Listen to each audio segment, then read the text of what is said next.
दोस्तों, एक बार की बात है। एक गांव में एक लड़का रहता था। वो लड़का हमेशा उदास, परेशान और टेंशन में रहता था।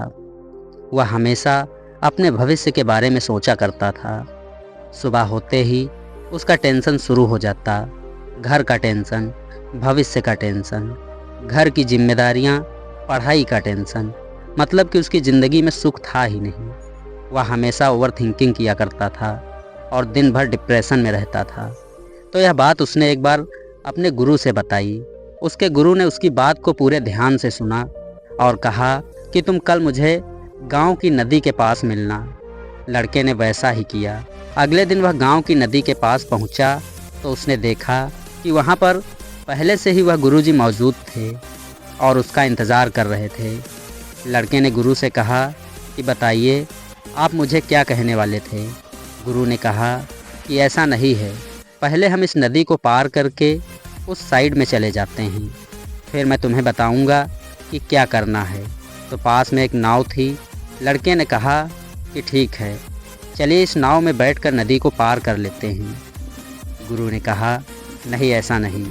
जब इस नदी का पूरा पानी सूख जाएगा और जब इस नदी की ज़मीन दिखनी शुरू हो जाएगी, तब हम इस नदी को पार करके उस साइड में जाएंगे। लड़के ने कहा, हे गुरुदेव, आप यह क्या कह रहे हैं? जब इस नदी का पूरा पानी सूख जाएगा तब हम इस नदी को पार करेंगे, तो शायद हम इस नदी को कभी पार नहीं कर सकते। तब गुरु ने मुस्कुराते हुए इस लड़के से कहा कि यही चीज़ सिखाने के लिए मैं तुम्हें यहाँ पर लाया था।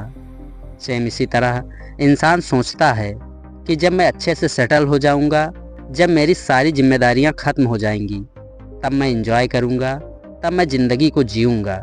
तो ऐसा कभी नहीं हो सकता, क्योंकि इंसान कितना भी कोशिश कर ले, लेकिन उसकी जिम्मेदारियां कभी ख़त्म होने वाली नहीं। वह चाहे कितना भी पैसा कमा ले, उसे हमेशा ही कम लगेगा। इसीलिए किसी ने बड़े कमाल की बात कही है कि स्ट्रगल एक जर्नी, एक सफ़र की तरह होता है, जिसे हम अभी तो कठिन समझते हैं, लेकिन बाद में हम उसी स्ट्रगल को सोचकर, उसे याद कर कर यह सोचते हैं कि वही दिन अच्छे थे।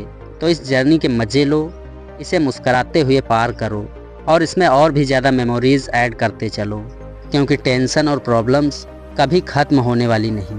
यह तभी ख़त्म होंगी जब आप ख़त्म हो जाओगे।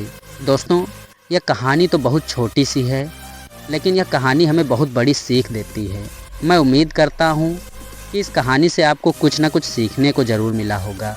अगर यह कहानी आपको पसंद आई हो तो वीडियो को एक लाइक करके अपने दोस्तों के साथ शेयर करना ना भूलें। वीडियो पर आपका अपना कीमती समय देने के लिए बहुत बहुत धन्यवाद।